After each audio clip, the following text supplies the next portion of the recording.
Bismillahirrahmanirrahim. Assalamualaikum warahmatullahi wabarakatuh. Bismillah, alhamdulillah, wassalatu wassalamu ala rasulillah. Alhamdulillah bisa kita berjumpa lagi. Insya Allah mari kita lanjutkan pembelajarannya. Kali ini saya akan membahas akan hukumnya qalqalah.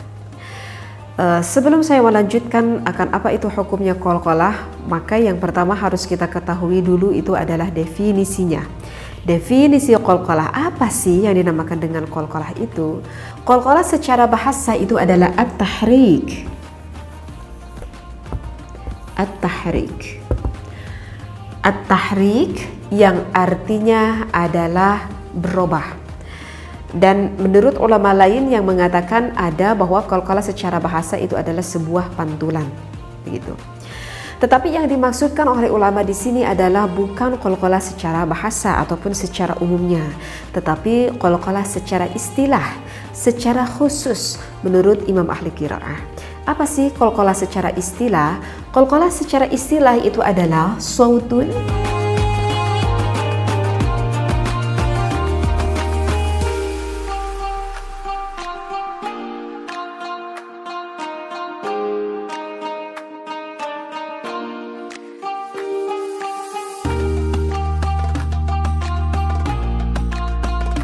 Jadi, qalqalah menurut istilah yaitu adalah sautun zaidatun hadisun fil makhraji ba'da husulil harfi fihi liqalqalatiha. Ada yang terlewat? Fihi liqalqalatiha hina sukuniha hatta yasma'u nabratan qawiyatan. Yang artinya adalah sautun zaidatun, suara penambah, hadisun yang mana suara penambahnya hadisun yang baru, fil makhraji di dalam makhrajinya, ba'da husulil harfi fihi setelah menghasilkan huruf qalqalah, dan liqalqalatiha hina sukuniha bisa kita pantulkan atau kita qalqalahkan ketika berada di dalam keadaan sukun qalqalahnya, hatta yasma'u nabratan qawiyatan sehingga terdengar suara pantulan qawiyatan yang kuat ataupun yang keras. Selanjutnya kita akan mengetahui akan huruf qalqalah. Huruf qalqalah itu ada 5. Yang pertama itu adalah qaf,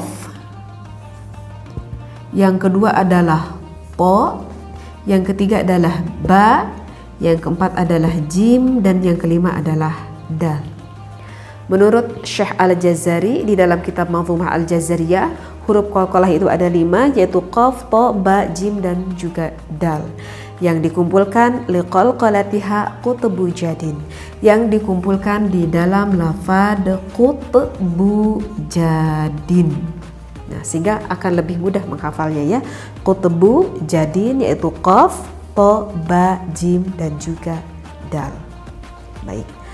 Nah, setelah kita mengetahui akan huruf qalqalah, kita harus mengetahui dulu bahwa qalqalah itu terbagi menjadi 2 bagian. Yang pertama itu dinamakan dengan qalqalah sughra, dan yang kedua dengan qalqalah kubra. Ya. Jadi qalqalah itu terbagi 2, ada qalqalah sugro dan juga ada qalqalah kubro. Sugro artinya kecil dan kubro artinya besar. Baik.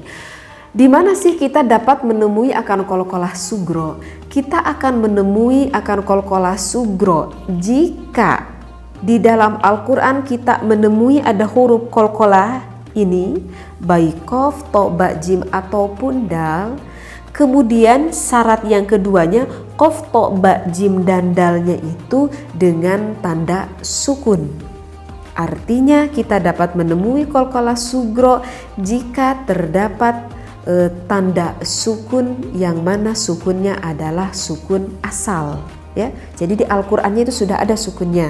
Contohnya misalkan seperti aqlamin, aqlamin, ataupun wa abqa, ataupun ajma'ina, ajma'ina. Coba kita perhatikan ya di dalam contoh ini. Yang pertama ada contoh aqlamin. apakah di dalam lafaz aqlamin ini ada huruf qalqalahnya? Coba kita perhatikan. Nah, maka kita akan menjawab ada huruf qalqalahnya. Apa huruf qalqalahnya? Qaf, ya. Kemudian, apakah ini termasuk sugro ataupun kubro? Tadi saya katakan bahwa sugro itu adalah ada yang tanda sukun, yang mana tanda sukunnya itu adalah asal ataupun asli di dalam Al-Qur'annya.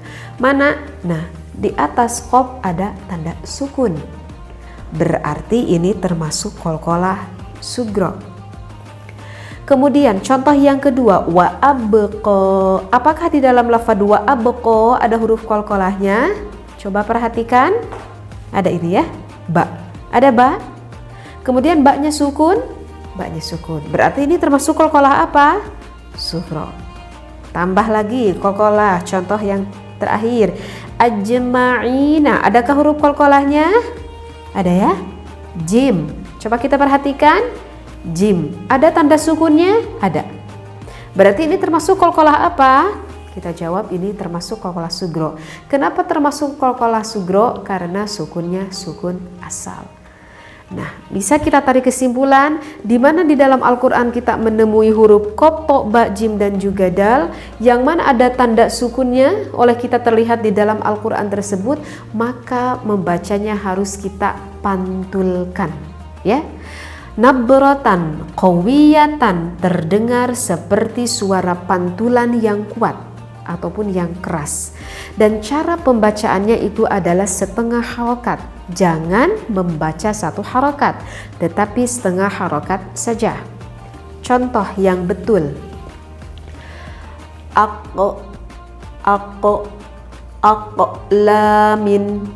aqlamin, bukan seperti ini, aqlamin, itu salah membacanya. Kenapa? Karena kita sempurna membaca satu harokat. Ataupun kita membaca seperti ini, aqlamin, berarti itu tidak ada pantulan. Salah juga cara membacanya seperti itu. Contoh yang kedua, contoh yang benar cara pelafalannya, wa abqa. Contoh yang salah, wa abqa. Salah karena baknya satu harokat. Ataupun wa abqa, salah pula karena tidak ada pantulannya. Contoh yang ketiga, ajma'ina.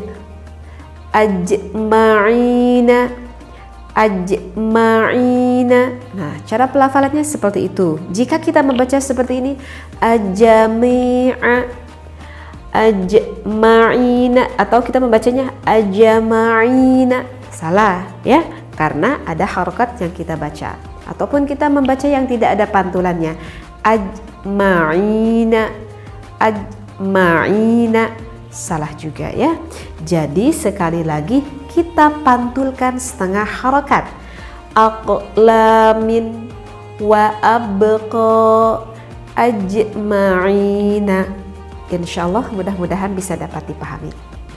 Sekarang untuk qalqalah yang kedua, ada yang dikatakan dengan qalqalah kubro. Di mana kita dapat menemui qalqalah kubro? Kita dapat menemui qalqalah kubro jika di dalam Al-Qur'an kita menemui ada huruf qaf, ta, ba, jim dan juga dal.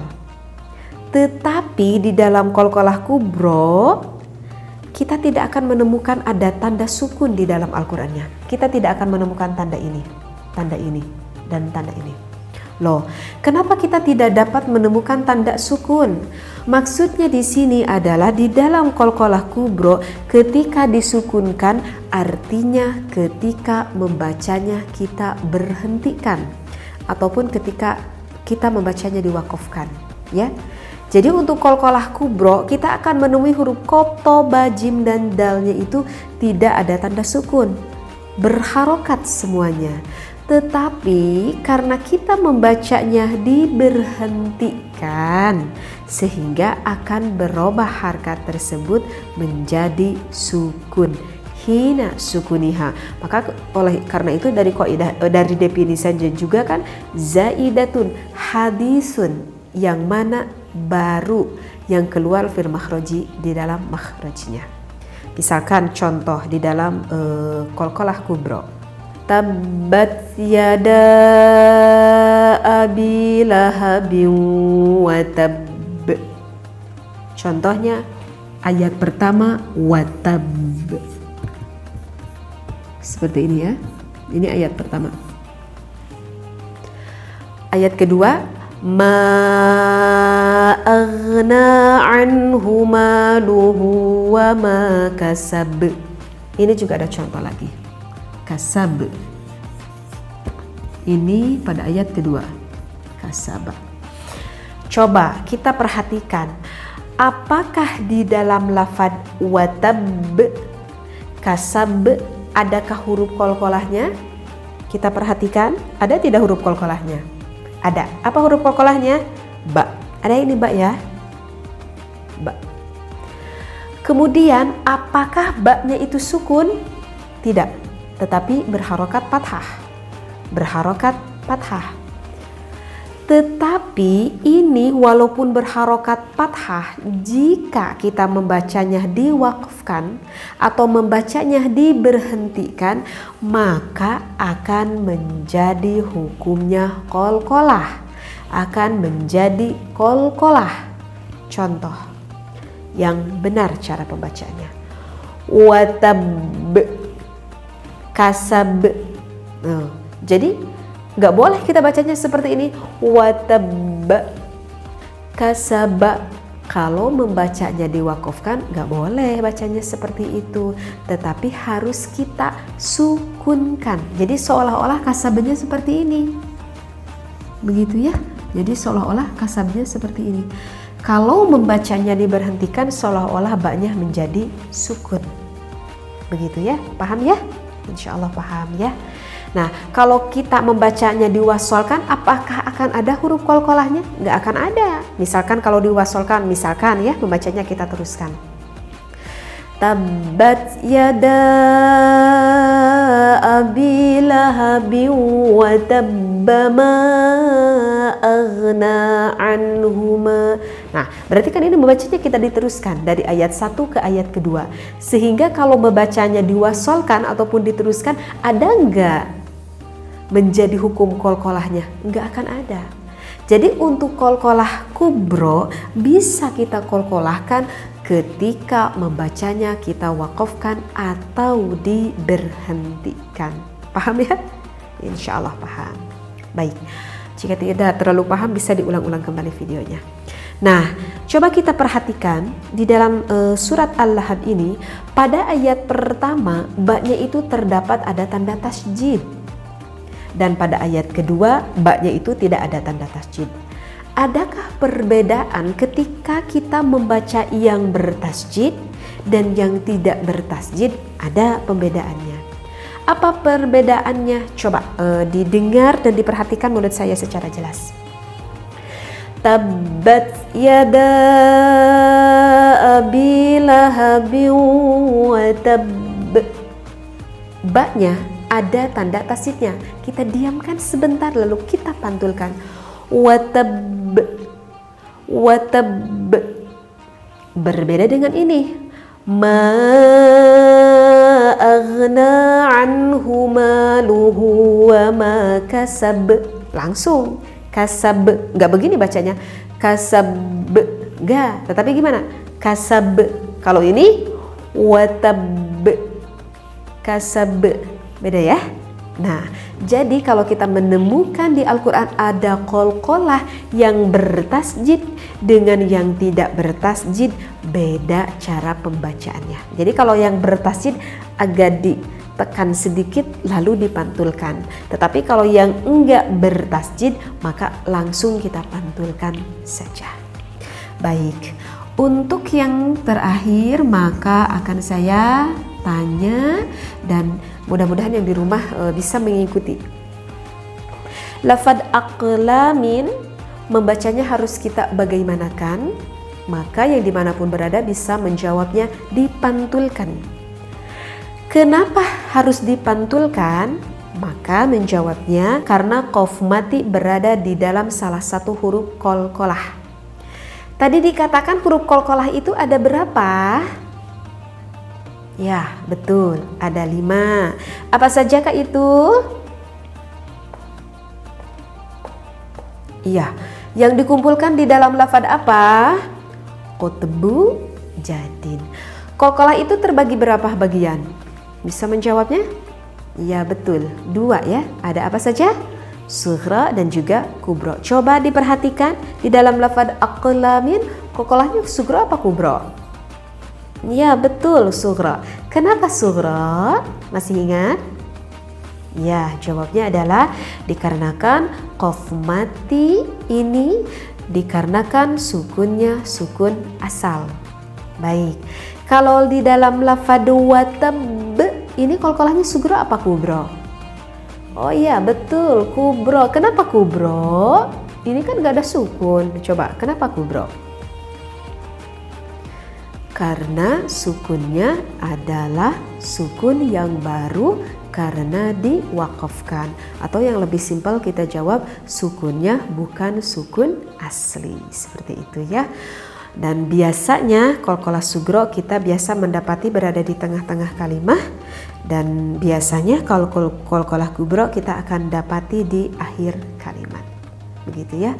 Mudah-mudahan bisa dipahami akan apa yang saya sampaikan sehingga bisa kita amalkan dan lisan kita menjadi fasihat ketika kita membaca Al-Quran. Wallahu a'lam, wabillahi taufiq wal hidayah.